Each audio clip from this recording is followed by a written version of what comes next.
మీరు గత చరిత్ర చూస్తే ఈక్విటీ మార్కెట్లు అంటే స్టాక్ మార్కెట్, మ్యూచువల్ ఫండ్స్ ఇలాంటివి మంచి రిటర్న్స్ ఇస్తున్నాయి. కానీ ప్రాక్టికల్ గా చూస్తే ఎక్కువ మంది ఇన్వెస్టర్లు ఆ రిటర్న్స్ పొందలేకపోతున్నారు.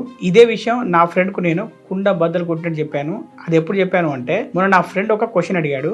నేను నా డబ్బుని ఈక్విటీ మార్కెట్ లో ఇన్వెస్ట్ చేస్తే నాకు ఎంత రిటర్న్స్ రావచ్చు అని. నేను మొదట్లో ఏదైతే విషయం చెప్పానో అది విని నా ఫ్రెండ్ షాక్ అనమాట. అది నాకు కూడా అర్థమైంది. అప్పుడు అతనికి అసలు విషయం ఎక్స్ప్లెయిన్ చేశాను. 2022-23 ఆర్థిక సంవత్సరంలో ఆ ఒక్క సంవత్సరంలోనే 50% ఈక్విటీ మ్యూచువల్ ఫండ్స్ అమ్మడం జరిగింది. ఆ సంవత్సరము ఆ తర్వాత సంవత్సరం 2 సంవత్సరాలు కలుపుకొని 73% ఈక్విటీ మ్యూచువల్ ఫండ్స్ అమ్మారు. గత 5 సంవత్సరాల్లో వచ్చిన రిటర్న్స్ చూసి వీటిని చాలా మంది కొనడం జరిగింది. కానీ ప్రాక్టికల్ గా చూస్తే 97% మంది ఆ రిటర్న్స్ పొందలేదు. ఎందుకంటే వారు 5 సంవత్సరాల పాటు ఆ ఇన్వెస్ట్మెంట్స్ ను కంటిన్యూ చేయలేదు. కేవలం 3% మంది మాత్రమే 5 సంవత్సరాలు దాటి ఇన్వెస్ట్ చేశారు. ఈ 3% మంది మాత్రమే సంపద సృష్టికర్తలు అని చెప్పవచ్చు. దీన్ని బట్టి ఎవరైనా అర్థం చేసుకోవాల్సింది ఏంటంటే, ఈక్విటీ మార్కెట్ లో ఇన్వెస్ట్ చేయాలి అంటే లాంగ్ టర్మ్ కోసం మాత్రమే చేయాలి. ఎక్కడ ఇన్వెస్ట్ చేయాలి అని చాలా మంది అడుగుతుంటారు కదా.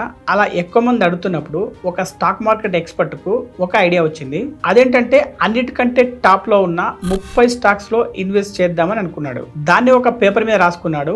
ఆ తర్వాత అతడికి ఇంకొక ఐడియా వచ్చింది. అదేంటంటే, 30 స్టాక్స్ లో ఇన్వెస్ట్ చేద్దాం, కాకపోతే టాప్ 30 ఆల్ఫా స్టాక్స్ లో ఇన్వెస్ట్ చేద్దాము అని. ఆల్ఫా స్టాక్స్ అంటే ఏంటో ఇంతకుముందు 2-3 వీడియోలు తెలుసుకున్నాం. కానీ ఈ ఛానల్ కు కొత్తగా వచ్చిన వారికి అర్థమయ్యేటట్టు బ్రీఫ్ గా మళ్ళీ చెప్పుకుందాం.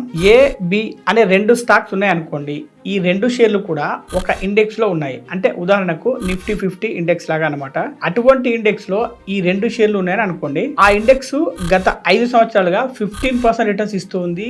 బి అనే స్టాక్ రిటర్న్స్ ఇండెక్స్ రిటర్న్స్ కు సమానంగా 15% రిటర్న్స్ మాత్రమే ఇచ్చింది. ఆ ఇండెక్స్ లో ఉన్న ఏ అనే స్టాక్ మాత్రం 17% రిటర్న్స్ ఇచ్చింది. ఒక స్టాక్ దానికి సంబంధించిన ఇండెక్స్ కంటే ఎక్కువ రిటర్న్స్ ఇచ్చినా లేదా తక్కువ రిటర్న్స్ ఇచ్చినా కూడా దాన్ని చూపించడానికి స్టాక్ మార్కెట్ లో మనం ఒక పదం వాడతాం. దాని పేరు ఆల్ఫా. ఈ ఆల్ఫా అనేది పాజిటివ్ గా ఉండొచ్చు, నెగిటివ్ గా కూడా ఉండవచ్చు. ఇక్కడ ఏ అనే స్టాక్ యొక్క ఆల్ఫా +2% అనమాట. ఇదే పద్ధతిలో ఇక్కడ ఆల్ఫా వాల్యూ పాజిటివ్ గా ఉండే 30 స్టాక్స్ ను ఎంచుకోవాలని అనుకోవడం జరిగింది. అయితే తర్వాత ఇంకొక ఆలోచన ఏమొచ్చిందంటే, ఈ 30 ఆల్ఫా స్టాక్స్ కూడా రిస్క్ తక్కువగా ఉండే వాటిల్లో పెడితే బాగుంటుంది కదా అని అనుకొని వాటిని ఎక్కడి నుండి తీసుకోవాలో కూడా ప్లాన్ చేశాడు. అది ఎలా అంటే, లార్జ్ క్యాప్ కంపెనీస్ లో top 100 companies, mid cap companies లో టాప్ 100 కంపెనీస్, మొత్తం కలిపి 200 కంపెనీలు. ఈ 200 కంపెనీల నుండి 30 ఆల్ఫా స్టాక్స్ ను తీసుకున్నాడు. వాటితో ఒక ఇండెక్స్ ను తయారు చేశాడు. ఇదంతా చేసిన తర్వాత ఆ ఇండెక్స్ యొక్క రిటర్న్స్ ఎలా వచ్చాయి అనేది ఒకసారి చూద్దాం. గత 10 సంవత్సరాల రిటర్న్స్ చూస్తే నిఫ్టీ 200 ఆల్ఫా 30 ఇండెక్స్ అనేది 25.5% రిటర్న్స్ ఇచ్చింది. గత 5 సంవత్సరాల రిటర్న్స్ చూస్తే నిఫ్టీ 200 ఆల్ఫా 30 ఇండెక్స్ అనేది 32.3% రిటర్న్స్ ఇచ్చింది. ఇదంతా విన్న తర్వాత మీకు ఇప్పుడు అనిపిస్తుంది కదా, మనం కూడా ఈ ఇండెక్స్ లో ఇన్వెస్ట్ చేస్తే బాగుంటుంది కదా అని. అయితే మనం ఇండెక్స్ లో డైరెక్ట్ గా ఇన్వెస్ట్ చేయలేము. కానీ ఇండెక్స్ లో ఉన్న స్టాక్స్ ను రెప్లికేట్ చేసే విధంగా, దాంతో పాటే రిటర్న్స్ కూడా అదే విధంగా రెప్లికేట్ చేసేటట్టు ఒక ఫండ్ ఇప్పుడు మన ముందుకు వచ్చింది. అది HDFC life NFO Nifty alpha 30 fund. ఈ ఫండ్ ను తీసుకొచ్చింది లైఫ్ ఇన్సూరెన్స్ సెక్టార్ లో ఒక నమ్మకమైన బ్రాండ్ అయినటువంటి హెచ్డిఎఫ్సి లైఫ్ ఇన్సూరెన్స్. ఇది నిఫ్టీ ఆల్ఫా 30 ఇండెక్స్ లోని ఇన్వెస్ట్మెంట్ ప్యాటర్న్ ను రెప్లికేట్ చేస్తుంది. ఈ ఫండ్ లో ఇన్వెస్ట్ చేయడం కోసం ఎన్ఏవి ₹10 అవైలబుల్ గా ఉంది. ఫండ్ మేనేజర్ యొక్క అంతరాయం గానీ ఎటువంటి పక్షపాతం గానీ లేకుండా హెచ్డిఎఫ్సి లైఫ్ ఇంతకుముందు చెప్పినట్టుగా టాప్ 30 కంపెనీలో ఇన్వెస్ట్ చేస్తుంది. మార్కెట్స్ బాగా పెర్ఫార్మ్ చేస్తున్నప్పుడు మీ డబ్బు ఎక్కువ శాతం మిడ్ క్యాప్స్ లో ఇన్వెస్ట్ చేయబడుతుంది. మార్కెట్స్ బలహీనంగా ఉన్నప్పుడు మీ డబ్బును ఎక్కువ శాతం లార్జ్ క్యాప్స్ లోకి మళ్లించబడుతుంది. ఇలా ఎందుకు అంటే, మీ రిస్క్ ను తగ్గించడానికి, ఇంకా మీ రిటర్న్స్ ను పెంచడానికి. HDFC life insurance company limited అనేది హెచ్డిఎఫ్సి బ్యాంక్ లిమిటెడ్ చేత ప్రమోట్ చేయబడిన సంస్థ. హెచ్డిఎఫ్సి లైఫ్ యొక్క ఆర్థిక స్థితిని తెలుసుకోవాలంటే 30 జనవరి 2024 నాడు దాని ఏయుఎం అంటే అసెట్స్ అండర్ మేనేజ్మెంట్ 3.1 లక్షల కోట్లుగా ఉంది. అంటే కస్టమర్లకు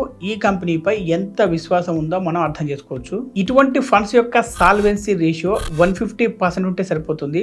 కానీ హెచ్డిఎఫ్సి లైఫ్ యొక్క సాల్వెన్సీ రేషియో 1.25 టైమ్స్ ఎక్కువగా ఉంది. అంటే సాల్వెన్సీ రేషియో 186% గా ఉంది. ఇది కంపెనీ ఎంత స్ట్రాంగ్ గా ఉంది, ఎంత స్టేబుల్ గా ఉంది అనేది మనకు తెలియజేస్తుంది. హెచ్డిఎఫ్సి లైఫ్ ఇంత ముందు ప్రారంభించిన కొన్ని ఫండ్స్ యొక్క రిటర్న్స్ కనుక మనం చూస్తే హెచ్డిఎఫ్సి లైఫ్ డిస్కవరీ ఫండ్ గత 5 సంవత్సరాల్లో 30.2% సిఏజిఆర్ రిటర్న్స్ ఇచ్చింది.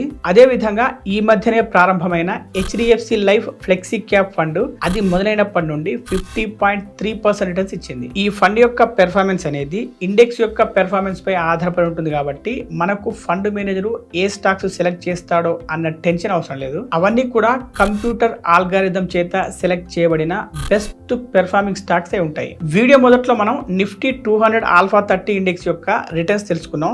ఈ ఫండ్ కూడా అదే ఇండెక్స్ ను ఫాలో అవుతుంది కాబట్టి రిటర్న్స్ కూడా అవే రెప్లికేట్ అయ్యే అవకాశం ఉంటుంది. ఒకవేళ మీరు 2014లో నిఫ్టీ 200 ఆల్ఫా 30 ఫండ్ లో ఇన్వెస్ట్ చేసి ఉంటే ఈ 10 సంవత్సరాలు వచ్చే రిటర్న్స్ దాదాపుగా 9.3x వచ్చి ఉండేవి. హెచ్డిఎఫ్సి లైఫ్ ఎన్ఎఫ్ఓ లో ఇన్వెస్ట్ చేసినట్లయితే మీకు మంచి రిటర్న్స్ తో పాటు ఇంకొక బెనిఫిట్ ఏంటంటే మీరు కట్టే మంత్లీ ప్రీమియం కు 120 రెట్ల లైఫ్ కవర్ లభిస్తుంది. ఇక ట్యాక్స్ బెనిఫిట్స్ విషయానికి వస్తే మీరు కట్టే ప్రీమియమ్స్ పై సెక్షన్ 80C ప్రకారం బెనిఫిట్స్ ఎలాగో ఉంటాయి. దాంతో పాటు సెక్షన్ 10(10)D ప్రకారం మీరు సంవత్సరానికి 2.5 లక్షల లోపల ప్రీమియం కట్టినట్లయితే మెచ్యూరిటీ అమౌంట్ పై ట్యాక్స్ అనేది పడదు. హెచ్డిఎఫ్సి లైఫ్ లో ఉన్న ఇంకొక ఫీచర్ ఏంటంటే వేవర్ ఆఫ్ ప్రీమియం ఫీచర్. ఇందులో ఒకటి, ఈ ఫండ్ లో ఇన్వెస్ట్ చేసిన వ్యక్తి మరణిస్తే అతడు భవిష్యత్తులో కట్టాల్సిన ప్రీమియమ్స్ అన్ని కంపెనీయే భరిస్తుంది. మెచ్యూరిటీ అయిన తర్వాత మొత్తం అమౌంట్ ను నామినీకి చెల్లిస్తారు. రెండవది, మీ కుటుంబం యొక్క తక్షణ అవసరాల కోసం మీరు నెలకు కట్టే మంత్లీ ప్రీమియం కు 120 రెట్లు లేదా మీరు సంవత్సరానికి కట్టే యాన్యువల్ ప్రీమియం కు 10 రెట్ల లైఫ్ కవర్ ను వెంటనే చెల్లిస్తారు.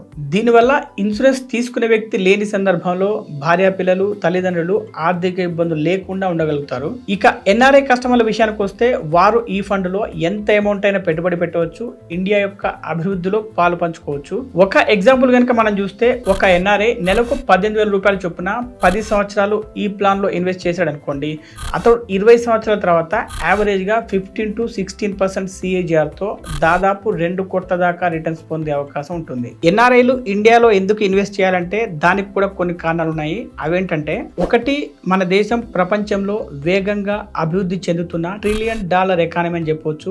జూలై 2024 నాడు IMF ఇచ్చిన ప్రొజెక్షన్స్ ప్రకారం ఇండియా 2024 సంవత్సరంలో 7% గ్రోత్ వచ్చే అవకాశం ఉంది. రెండవ కారణం, రాబోయే 3 సంవత్సరాల్లో ఇండియా 3rd లార్జెస్ట్ ఎకానమీ అవబోతోంది.